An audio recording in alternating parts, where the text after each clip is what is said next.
Bonus. Trax.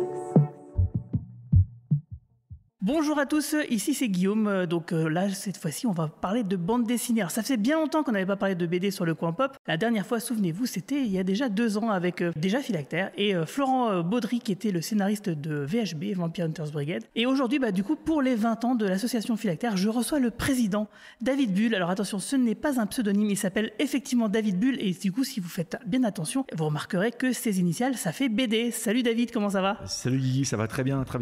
Alors en fait, ici, aujourd'hui, on se trouve au festival du Rayon Vert, près de Thionville, à Volcrange. Donc on est le 7 mai, oui, donc le podcast va être diffusé dans quelques jours, en fait, pas le lendemain, donc d'ici quelques jours, parce qu'en fait, en ce moment, nous sommes en train de réaliser un crowdfunding, parce que je dis on, parce que je fais aussi partie de Philactère, oui. donc c'est un peu de l'autopromo, ce podcast, on va pas se mentir. Complètement. On va parler de micro-édition, on va parler de toi David, et on va parler de l'histoire de Philactère, qu'est-ce que ça représente d'être une micro-édition associative, et donc je reviens donc à ce fameux crowdfunding, donc à ce financement participatif que nous faisons en ce moment sur KissKissBankBank. En fait, il s'agit d'un financement participatif pour retourner à Angoulême, parce que figurez-vous que les stands là-bas, c'est clairement pas gratuit, on a besoin carrément pas gratuit. Oui. On a besoin de faire un petit de se faire un petit budget, de se faire un peu d'argent avant de partir. Se faire aider par les gens. Voilà, se faire aider par les gens, clairement. Donc en gros, les gens, ils peuvent simplement aller sur KissKissBankBank et du coup participer en achetant nos bandes dessinées. Alors, il y a plusieurs lots, il y a plein de lots qui seront bien sûr dédicacés par les auteurs, qui se feront plaisir de dédicacer ce que les gens auront pledgé, bien sûr. Et donc ces lots seront bien sûr à prendre, soit on les remise en main propre, donc vous guettez sur quel salon on est près de chez vous, ou par exemple on peut s'arranger si vous habitez en Lorraine, et sinon ça sera envoyé par la poste. Voilà, tout à fait. Et donc ce crowdfunding va durer jusqu'au 15 juin, puis après on espère donc du coup avoir assez d'argent pour pouvoir partir à Angoulême donc l'année prochaine, et vous y retrouver bien sûr pour dédicacer. Alors du coup maintenant c'est bon, on a fait la page promo.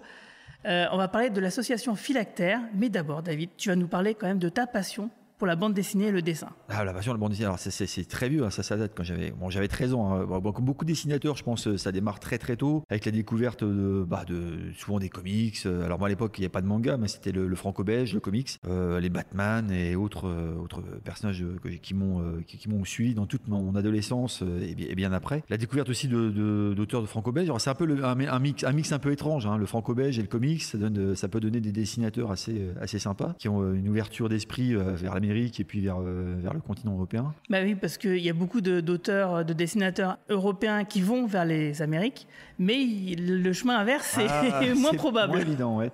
Ouais, c'est vrai que et donc tout ça vous fédère.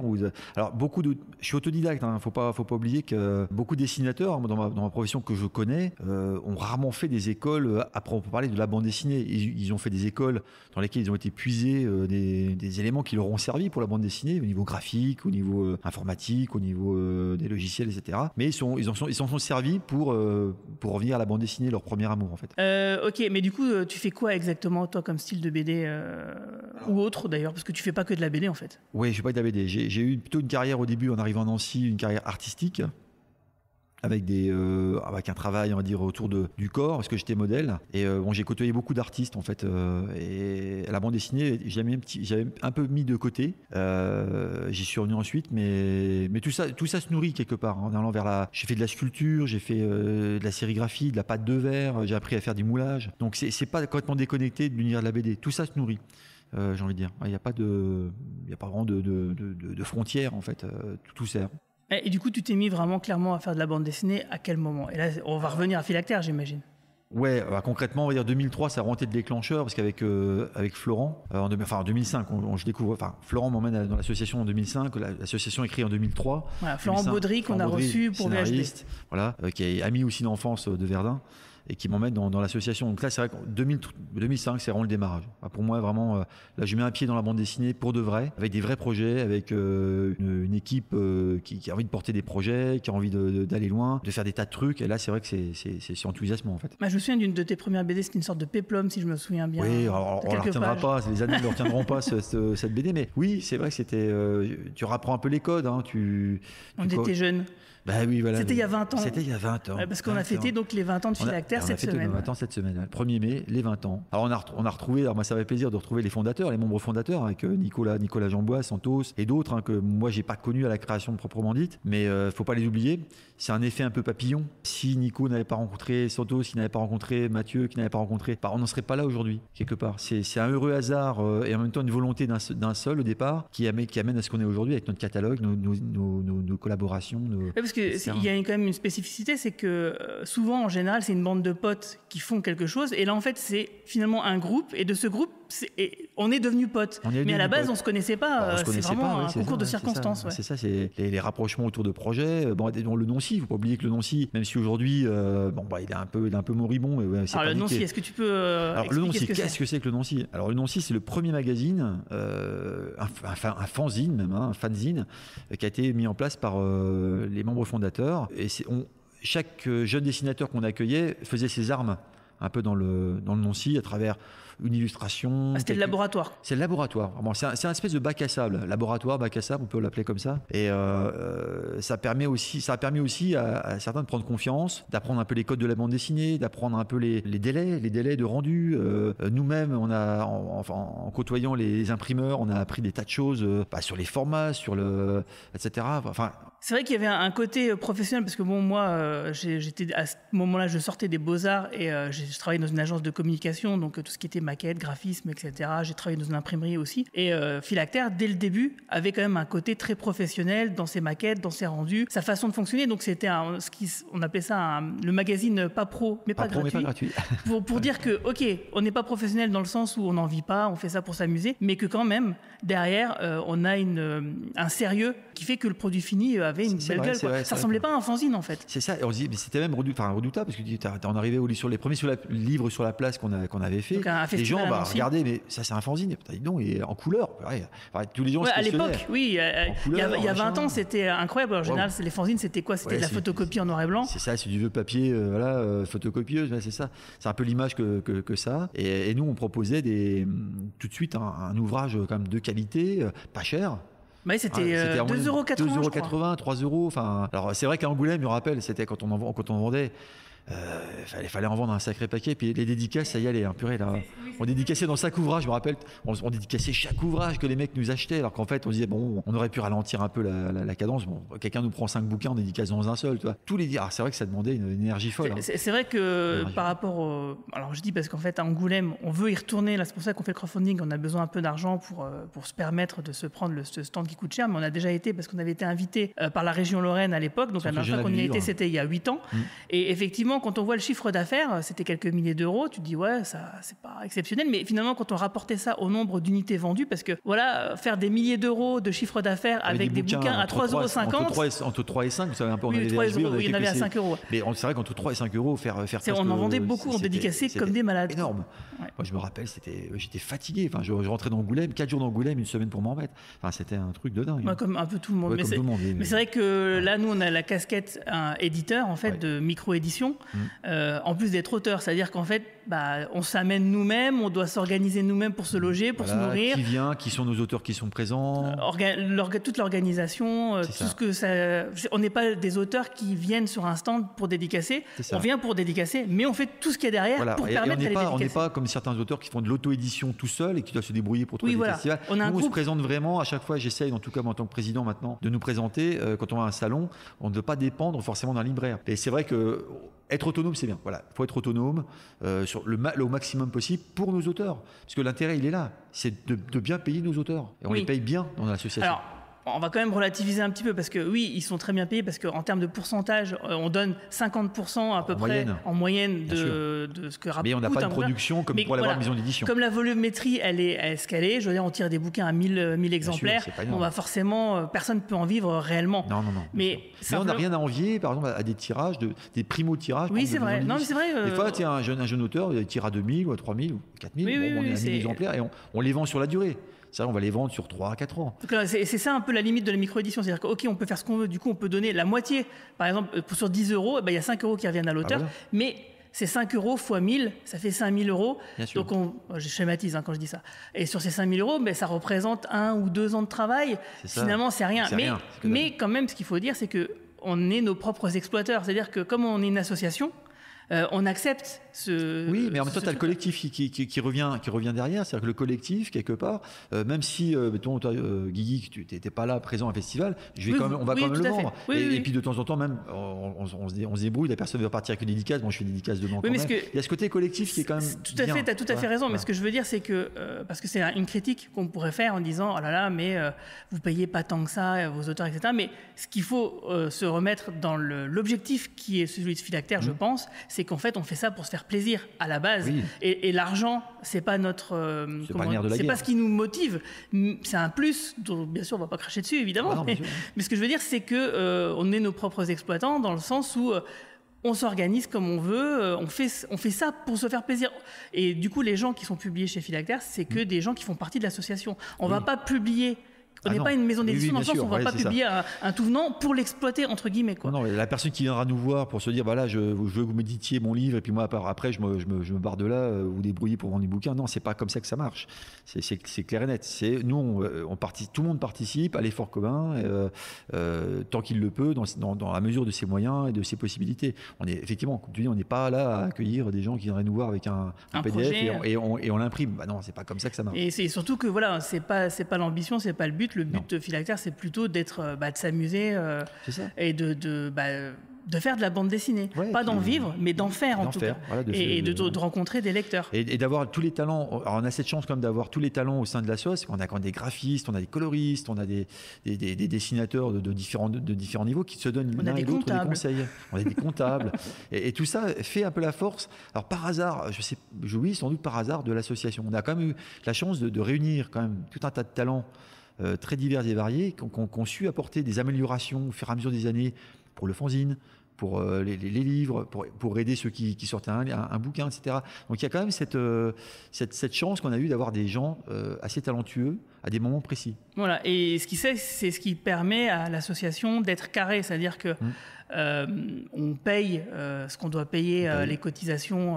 Donc maintenant c'est à l'URSSAF, avant c'était la GESA, maintenant c'est l'URSSAF. Ouais. Enfin, on est vraiment carré dans ce qu'on fait. On n'a pas de subvention. Alors on devrait peut-être le refaire. C'est peut-être un des points sur lesquels on pourrait réfléchir. On faisait des subventions au tout début. On avait des subventions et c'est vrai qu'on pourrait peut-être retravailler ce sujet. Ça, c'est un sujet qu'on pourrait remettre sur la table.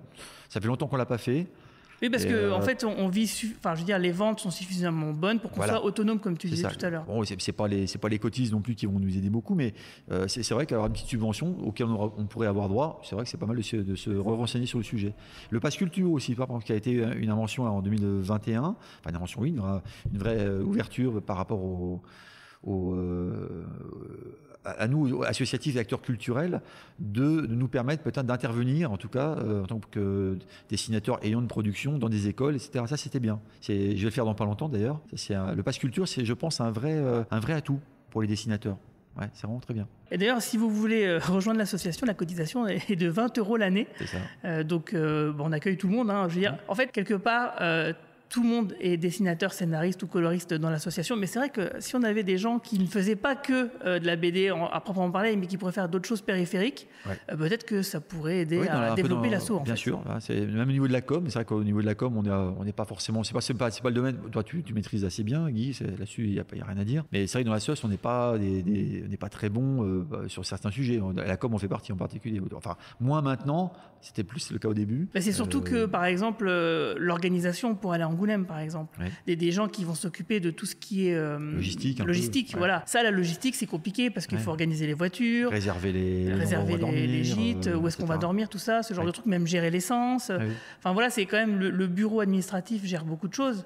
Mais si on avait de l'aide comme ça, peut-être qu'on aurait plus de temps pour dessiner, tout simplement. Oui, ça nous libère. C'est ça, c'est le temps qu'on peut se libérer, en fait. Quel est le temps dont on peut se libérer pour créer des nouveaux projets, avancer sur des projets en cours qui mériteraient, parce qu'on en a plein les placards. Je veux dire, toi, moi, Florent, sur VHB. Donc, évidemment, on a tous des projets qu'on voudrait voir naître au sein de l'association, pourquoi pas, ou pas. Oui. Si un jour, moi, ce serait tant mieux si l'un d'entre nous est pris par un éditeur ou signé, tant mieux. C'est pas le but de vivre sa vie avec Philactère jusqu'à la fin de ses jours. C'est le but d'ailleurs, justement, c'était un des objectifs de Philactère, c'est que ce soit un terrain de jeu, un tremplin pour que certains puissent... Alors, finalement, il y a eu peu de personnes qui en ont fait, qui sont devenues professionnelles, mais il y en a eu. Oui, c'est vrai. On a eu beaucoup de collaborations aussi avec des professionnels. Oui, c'est vrai, tout à fait. On a des tas de gens qui sont venus nous voir, ont fait confiance, qui se sont dit, bah tiens, ça me plaît, parce que mon projet, moi, en tant que professionnel, a été refusé par maison d'édition. Bah, Philactère, ça vous intéresse? Bah oui, vas-y, on voit. Et hop, notamment dans l'Innommable Illustré, avec Chant, par exemple, qui avait son histoire qu'il avait sous le coude et dont il ne s'était jamais servi finalement. C'était un album collaboratif inspiré de Lovecraft. Voilà. Et du coup, Chandre avait une histoire qui était dans un tiroir, qui était toute prête, qui n'avait pas trouvé de preneur. Dans pas longtemps, Thierry Martin là, qui m'a dit, bah écoute, j'ai fait un bouquin sur le western, j'ai fait tellement de croquis que bah oui, je peux vous en filer un. Quoi. C'est pas, toi, on sent qu'il y a toujours, même chez les professionnels, l'envie de participer. Et de trouver un peu de liberté peut-être. Retrouver un peu de liberté qu'ils ont peut-être un peu moins chez les maisons d'édition, etc. Mais même les auteurs aujourd'hui, grâce à Internet, grâce à tous les modèles économiques dont nous faisons partie finalement, l'association Philactère, des fois refusent de signer, même pour des éditeurs. Hein. Ils vont vers leur fanbase en disant, bah tiens, ça vous intéresse un truc? Bah oui, ok. Maintenant, oui. En 4 jours, ils ont l'argent nécessaire pour imprimer le bouquin en édition limitée, je ne sais pas. Et puis hop, t'as même des libraires qui s'associent. Bien sûr. Des libraires s'associent à des auteurs pour créer un bouquin, etc. À Nancy, ça a été le cas. Quand on avait fait le crowdfunding pour Zone 57, mon album, on avait fait un pack libraire. C'était Excalibur Comics qu'on avait commandé, si je me souviens bien. Donc en gros, mais oui, ça devient fréquent en fait, pour pas squeezer le libraire, pour que la chaîne du livre reste telle quelle, quoi. Mais quand même en s'affranchissant de certains intermédiaires qui peuvent plomber un peu les artistes et ce qu'ils peuvent récupérer, quoi. Et aussi du coup le prix de vente du livre peut-être. Oui, bien sûr, ça c'est clair. Et alors c'est vrai qu'aujourd'hui, avec le prix d'impression, le prix du papier, etc. C'est vrai que c'est pas une période qui est faste pour la création de livres, mais là je vois maintenant sur le livre, tu vois, qu'on a fait sur tranché sur le vif à 4 mois. Ton livre sur la Première Guerre mondiale. La Première Guerre mondiale, tranché sur le vif sur la guerre de 14. On avait fait un premier devis qui était à 3008 et puis on est très vite monté 4 mois ou 5 mois après à 4007. Donc il faut se décider à un moment donné. Tu dis bon, est-ce que ça va encore monter, etc. Bon, et pour une association, voilà, c'est un coût quand même élevé. Alors du coup, c'est vrai que c'est un mauvais coup du sort, mais quelque part ça peut être un avantage aussi quelque part pour Philactère, parce que comme on est une micro-édition, on fait pas de pilonnage. Nous, toutes les BD qu'on a imprimées, peu importe que ça prenne 10 ans, on va vendre le moindre exemplaire. C'est ça. Ce qui fait que, du coup, dans nos cartons, on a des BD qui sont vraiment pas chers par rapport au marché de maintenant, de 2023. Parce qu'on les a imprimés il y a 3, 4, 5, 6 ans. Oui, ça aussi, c'est vrai. Et du coup, ça, c'est bien. Ça se voit, on le voit dans les publics, dans les festivals comme le Rayon Vert, où on a plein de gens qui n'ont quand même... c'est la crise un peu pour tout le monde. Oui, donc, ils n'ont pas forcément d'argent à dépenser. Là où avant, tu achetais 2 bouquins chez un libraire, tu n'en achètes peut-être qu'un seul. Voilà. Alors que chez nous, tu peux continuer à en prendre... te faire plaisir. On a même une boîte où on vend des BD à 2 €. Oui, on a des tarifs qui vont de 2 à 15, 16, 20 euros, maxi 20 euros pour certains livres. Mais voilà, c'est le taquet qu'on a, et on n'a pas beaucoup de boules de livres à 20 euros. Mais c'est vrai que si on faisait une moyenne, ça serait entre 10 et 15 max. Voilà. Quoi. Et pour des impressions qui sont plutôt de qualité, parce qu'on les a suivies, parce que c'est nos bébés. Alors ce qui est intéressant, on va peut-être rebondir sur la télémicro-édition et toutes ces choses-là, c'est qu'on a des modèles. Par exemple, Yves a fait un Ulule, là on fait un KissKissBankBank. Le crowdfunding, ça marche bien, oui. Ouais, le crowdfunding est un modèle sur lequel on peut se reposer pour avoir une certaine somme d'argent et une forme de liberté aussi pour créer des choses. Et où on a aussi notre trésorerie personnelle propre qui peut permettre de sortir à 300, 400 exemplaires, pas forcément beaucoup plus en règle générale. Oui, parce qu'on essaie de pas en faire trop pour pas que on a des stocks qui finalement restent invendables malgré tout. C'est pas la peine de sortir 10 000 exemplaires si on sait qu'on ne pourra pas les vendre. Et puis de toute façon, le temps aussi, nous, s'il faut 10 ans pour les vendre et puis faire tous les festivals, ça va être long. Mais en petite quantité, l'objet devient un peu collector quelque part aussi, ils sont recherchés peut-être. Et oui, voilà, c'est un truc auquel on a essayé plein de modèles. C'est ça qui est intéressant même au sein de l'association. Ça c'est bien. On est passé par Jeunesse et Sport à une certaine époque pour les subventions. Les subventions nous ont aidés. Oui, mais c'est parce que on avait moins de 30 ans, on avait le droit. On avait moins de 30 ans, c'est vrai.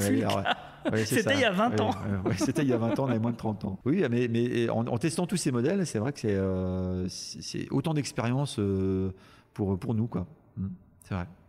Alors il y a aussi un aspect qui fait que comme on est une association et qu'on fait de la micro-édition et puis qu'en plus du coup on sort pas tant d'albums par an, tu vois, on en sort 3-4 grand max, quoi. Oui, voilà. Et certes, il y en a très peu finalement des projets qui peuvent avoir une velléité à sortir en librairie.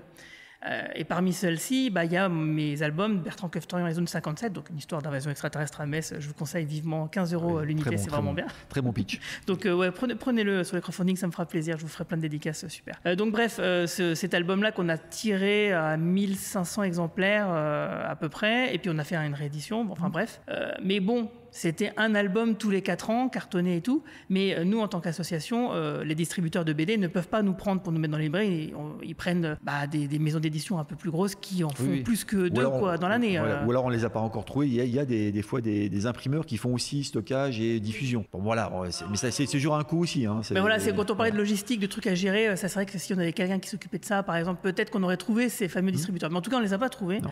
Du coup, pour que mes albums puissent partir en librairie dans toute la France pendant 1 an ou 2, on a dû s'associer premièrement avec les éditions Kotoji de Pierre Séry qui prenait principalement du manhwa en fait. Du coup, grâce à ça, en 2015, on a pu sortir Bertrand Keftorian dans toute la France et on a quasiment tout vendu la première année. Et donc on a fait une réédition en 2020 et on a sorti le 2e album, donc Zone 57, qui conclut l'histoire. Pareil, donc en 2020, les 2, donc juste avant le Covid. C'était vraiment bien joué. C'est pour ça que vous comprenez que j'ai 10 ans de stock à vendre maintenant, parce qu'on n'a rien vendu à cause du Covid, parce que les librairies étaient fermées, et en plus de ça, il n'y avait pas de festival pour se rattraper, donc on a eu 2 ans dans les dents quasiment. Enfin bref, et là on s'est associé avec Fred Weta, qui est l'éditeur de Vestron. Donc grâce à lui, même si ça n'a pas marché à cause du Covid, on a pu être distribué dans toute la France. Et ça, justement, voilà, c'est qu'il y a des éditeurs qui, par exemple, ne font que de la licence, comme Vestron, il fait que de la licence. Mais du coup, il voit en nous, quelque part, un moyen de promouvoir un peu les talents locaux, parce qu'il est de Lorraine aussi. Alors ça, c'est intéressant ce que tu dis, la notion de localité. La notion de produits locaux quelque part. C'est que ce qui serait bien, c'est que par exemple alors c'est vrai que on n'est pas inscrit concrètement dans la chaîne du livre. Alors je vais pas revenir un peu sur mon truc, mais on y est inscrit parce qu'on doit se débrouiller comme malgré tout pour trouver nos festivals, trouver les endroits où on doit se rendre, etc. Et ce qui serait bien, c'est que de temps en temps, et ils le font. Ceci dit, en nous invitant, les libraires, ils nous invitent aussi avec les auteurs locaux. Et ça devrait être régulièrement. Ça devrait être encore plus courant que ça, je trouve. Peut-être plutôt que de faire venir peut-être quelqu'un de loin où ça coûte aussi de l'argent. Bon, c'est sûr que c'est des vedettes qui peuvent faire vendre mieux un livre, mais des locaux, des talents locaux, il y en a. Et peut-être que les libraires seraient peut-être plus incités à nous faire venir ou qu'on soit plus présent dans des espaces librairies. En tout cas, à Nancy et à Metz, ça se fait beaucoup parce que là, par exemple, le Rayon Vert, on est invité par l'organisation du Rayon Vert qui est co-organisée par Isler BD, qui est la partie libraire de ce festival. Et pour Metz Story, c'est Momi BD. Et aussi au festival du livre. Vous avez fait effectivement l'honneur de nous inviter. Et à Nancy, il y avait il y a la parenthèse, voilà, qui a effectivement un petit dépôt mais léger, et aussi on a Plus belle les bulles. Mais bon, c'est vrai qu'il y a pas, c'est des villes aussi où il n'y a pas 10 000 librairies. On peut pas, il y a quelques librairies, mais c'est aussi en fonction de la taille de la ville. Ça peut pas... à Metz, il y a quand même pas mal de librairies BD. Oui, c'est vrai. Étrangement, il y en a plus qu'à Nancy. Qu'à Nancy, par exemple, qui est plus grande, qui a plus d'habitants, étrangement. Mais c'est vrai que, en tout cas, pour revenir à l'idée, c'est cette idée de local, de travailler avec du local, des gens qui produisent. Alors, ça peut être des fois aussi pas seulement que de la BD, ça peut être sur de l'affiche, de l'événementiel. On est présent. Moi, ça m'est déjà arrivé d'être présent pour des expositions sur la guerre de 14, à Pompée, à proximité, à Verdun, etc. Donc, on fait appel à toi en tant que dessinateur de BD sur un objet livre, mais on te demande aussi de produire une image, etc. Donc ça, c'est intéressant parce que ça nourrit aussi ton travail. Pour compléter ce que tu viens de dire, je voulais rendre hommage au Centre original du livre, le feu Centre original du livre de Lorraine, parce que la région de Lorraine n'existe plus, maintenant c'est la région Grand Est. Et c'est vrai que quand c'était la région du livre de Lorraine, on a pu faire beaucoup de choses. Du coup, c'était eux qui nous invitaient à Angoulême. Et d'ailleurs, quand on était à Angoulême, il n'y avait que la région parisienne à être présent, à avoir un stand région parisienne. Et le Poitou-Charentes, c'est normal parce qu'Angoulême, c'est là-bas. Mais sinon, il n'y avait que la Lorraine, comme région qui était présente, voilà. Et du coup, c'est vrai que la région Lorraine, à ce moment-là, avant cette fusion avec les autres régions, nous a quand même pas mal aidé à faire ce que tu décrivais. Et c'est vrai que depuis quelques années, depuis que c'est le Grand Est, c'est moins évident. On se sent un petit peu plus seul. C'est un peu plus compliqué. Tout à fait. On se débrouille tout. C'est pour ça qu'on part à Angoulême par nos propres moyens. C'est ça. On en est capable. C'est pas du tout un souci. Mais c'est vrai que c'était un confort de se dire que la région était derrière nous pour nous soutenir, pour nous aider. Ils ne prenaient pas que nous. C'était vraiment. Il y avait aussi Épinal. Il y avait l'école des Beaux-Arts d'Épinal et puis d'autres micro-éditeurs comme nous. Disons qu'ils avaient bien cerner le tissu d'artistes de la région et ils avaient vraiment à cœur de le promouvoir. Et ça se sentait vraiment. Ils nous ont avec vraiment une vocation peut-être aussi de dire de professionnaliser. Oui, voilà. Ceux qui nous ont poussé le plus possible à être pro, à rédiger des contrats, à faire de la comptabilité propre, à nous dire voilà, maintenant il faut cotiser on le faisait déjà avant, mais bien sûr, là encore plus d'une manière. D'avoir toutes les clés en main. Voilà, et puis de pouvoir avoir des dossiers où on pouvait présenter, l'association, on est comme ça. Un beau dossier de presse, des choses comme ça. C'est vrai que toutes ces choses, ça paraît basique, mais pour une maison d'édition associative, c'est beaucoup de travail. Il ne faut pas se paner, quoi. Il y a quand même des droits d'auteur à verser, quand même si c'est pas des quantités phénoménales, il faut le faire bien. Il faut le faire correctement, oui, parce qu'il y a des cotisations à payer, donc il y a tout un bazar législatif à respecter, quoi. Il faut que ce soit facilitant, on va dire. C'est vrai que à ce niveau-là. Ouais. Alors, un autre aspect, je pense que ça peut être le lieu où on peut en parler, mais c'était peut-être, ça peut être un sujet comme un autre. Après, l'idée de rémunérer les droits, en termes de la rémunération des auteurs en festival, par rapport aux dédicaces, et juste comme ça, c'est un sujet. Bon, je sais pas, je lance ça comme ça, mais ça a toujours été un sujet que j'ai eu à cœur depuis très longtemps. Cette idée de l'auteur travaille, d'accord, mais en France, on a toujours habitué les gens à faire du bénévolat, je ne sais pas, où les gens qui viennent en festival ont un dessin gratos, alors que dans plein d'autres pays limitrophes comme la Belgique, la Flandre, etc., les gens sont habitués à payer les auteurs. Ah ouais, non, en Belgique, ils font payer. Belgique, Hollande, t'as plein de pays limitrophes où ça dérange pas les gens, ils comprennent en fait, que l'auteur, c'est un travail. Au Luxembourg, oui, c'est normal. Oui, mais voilà. Et tu dis, c'est vrai que c'est bizarre que ça n'ait pas passé la frontière, quoi, que cet état d'esprit ne soit pas passé. C'est une mentalité très anglo-saxonne à la base. Ouais, mais c'est aussi une éducation du public. Oui, non, mais moi je suis d'accord. Parce que quelque part, quelque chose de gratuit n'a plus de valeur. Tu vois, et ça, par contre, ça a de la valeur pour certaines personnes. C'est pour ça que je reviens sur le crowdfunding. Sur le crowdfunding, on a deux options. Une option avec et sans dédicace. Voilà. Donc la dédicace, c'est un peu plus cher. Ça, c'est bien. C'est identifié. La personne, elle a le choix. Elle peut acheter le bouquin sans la dédicace ou avec la dédicace. Ça, c'est bien. Donc comme ça, il y a cette possibilité. On est clairement là. On dit voilà comment ça se passe. Du coup, on présente les lots avant de se quitter. Ouais. Alors qu'est-ce qu'on a comme lot? Vas-y. On commence par Inga. Inga, c'est Anso qui est un nom féminin de l'association. Anne-Sophie, oui. Relever. C'est vrai que malheureusement, on n'a pas beaucoup de. C'est un aspect, oui, on n'a pas beaucoup d'autrices, autrices dans l'association. Anso en fait partie, on est très content. Elle a sorti un livre et elle a une production assez de fantaisie qui est vraiment sympa. Donc c'est l'histoire de la dernière humaine dans un monde où il n'y a pas plus d'humain du tout, où peut-être qu'on n'a jamais vu, on ne sait pas vraiment. Et puis elle vit, alors c'est de la fantaisie dans le pur jus. Elle vit des péripéties, etc. Donc c'est très intéressant, très beau livre, des très belles couleurs, réalisé par son comparse. Il y a Hope and Goodbye de JB. Alors, petite histoire de Hope and Goodbye de JB, donc Jérôme Bourgeois, qui a réalisé ça pendant les Inktober. Oui, je me souviens, c'est ça, c'était Inktober. Internet, Voilà, il s'était mis au défi de réaliser une planche par jour, et puis de fil en aiguille, il a réalisé son ouvrage. C'est un petit bouquin en noir et blanc de 8 €, vraiment bien. Assez tout public, on va dire, pour les plus jeunes. Pas de texte. Voilà. Vraiment, c'est des images qui suivent, et on suit son histoire en les regardant.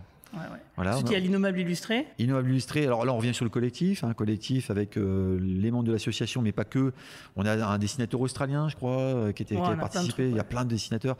Une superbe couverture de Loïc Musy, dont je rappelle qu'il bossait chez Son Détour sur la gamme L'Appel de Cthulhu, donc c'était quand même une belle collaboration. Un très beau cadeau là de sa part. Pas dépaysé. Pas dépaysé, ouais. On a des illustrations de Jérôme Huguenin, qui bosse aussi sur des gammes de jeux de rôle dans son domaine. Donc c'est un album de recueil d'après des nouvelles de Lovecraft. C'est ça, recueil. Alors il y a des petites nouvelles illustrées, des BD, des illustrations, donc en noir et blanc, malgré tout, librement inspiré de l'univers de Lovecraft. Ensuite, il y a Tranché sur le vif, on en a parlé. Tranché sur le vif, alors rapidement, je ne vais pas refaire tout l'AIUS, mais en tout cas, voilà, une expérience au départ de tournage de film, puis... où tu étais la doublure main de l'acteur. Qui devait faire semblant de dessiner des poilus dans les tranchées. C'est ça, donc tiré de Ceux de 14 de Maurice Genevoix, l'écrivain célèbre, et puis 4 années sont suivies de dessins pendant le centenaire, donc des commémorations, des campements de soldats et de reconstitution. Et puis à l'issue, en 2019, avec le Covid, etc., j'ai remis ça en maquette. J'ai lu des bouquins pour alimenter au niveau historique. Et puis, donc un livre de 288 pages. C'est un beau bouquin. Hein. Gros livre noir et blanc, 288 pages, historique, que j'espère assez fidèle. Avec des belles dédicaces. Des belles dédicaces. En général, je gâte. Tu prends ton temps. Je prends mon temps et je gâte les gens. C'est beau. Voilà. Ensuite, on a VHB. Alors VHB, grosse série. Là, il y aura donc 6 ouvrages. Il y a 7 ouvrages. 7 exemplaires du fascicule. 7 exemplaires, donc qui ne seront pas forcément tous dédicacés. Je tiens quand même à le dire. Voilà, c'est une dédicace par lot. Sauf si peut-être on dépasse les 200%. Peut-être on peut envisager. Effectivement, on en reparlera. Si on dépasse, on pourra dire là, on dédicace 2 livres ou 3 livres, etc. Et puis on finit avec. Alors VHB, on va en parler peut-être déjà. VHB, on en parle bien sûr. Mais on en a déjà parlé, donc je vous rapporte au podcast dédié là-dessus, où on a même fait avec Florent, donc du coup, un épisode enregistré en audio qui est mis en scène, qui est vraiment sympa. Donc c'est une histoire d'un univers uchronique avec des vampires, une force de police avec des armures un peu Warhammer. Un petit peu une uchronie, effectivement. Voilà. Et surtout, ce qui est particulier, c'est que c'est un scénariste pour une armée de dessinateurs, et chaque chapitre est confié à un dessinateur différent, avec tout été dans le désordre. Donc les bouquins, on peut les lire de n'importe quel ordre. Et si on remet tous les épisodes, tous les chapitres dans l'ordre chronologique, une deuxième histoire plus importante se dessine. Une trame un peu plus importante. C'est pas mal. Ouais, c'est ça, Après, il y a Bertrand Keftan et Zone 57, Extraterrestres, Comics, Mess, vous connaissez. Hein. Voilà. Répétez. Voilà. Qu'est-ce qu'on a d'autre? Il y a Echo et Cendre, le dernier album qu'on a fait avec Yves. Avec Yves. Alors Yves, son histoire est sympa parce que je l'avais rencontré au lit sur la place, devenu dessinateur, je l'ai suivi un petit peu, un peu comme un tuteur. Et puis il s'est lancé tout seul avec cette histoire de pirate. Alors faut pas oublier qu'Yves c'est pas son métier, dessinateur. Je le rappelle, comme beaucoup d'entre nous. Comme tout le monde. Comme tout le monde, quasiment. Et il trouve encore le temps de dessiner, c'est ça qui est fabuleux. Histoire de pirate, donc Echo et Cendre. Echo, un jeune pirate enfermé, et Cendre, une petite fée de cendre, qui sont dans une espèce de geôle.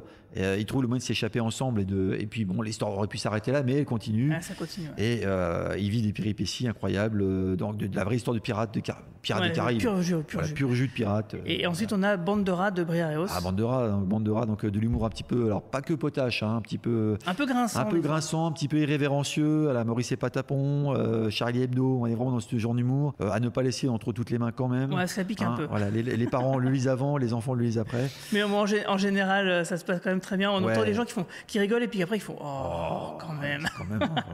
Bon, voilà, c'est vrai qu'on a quand même beaucoup de choses.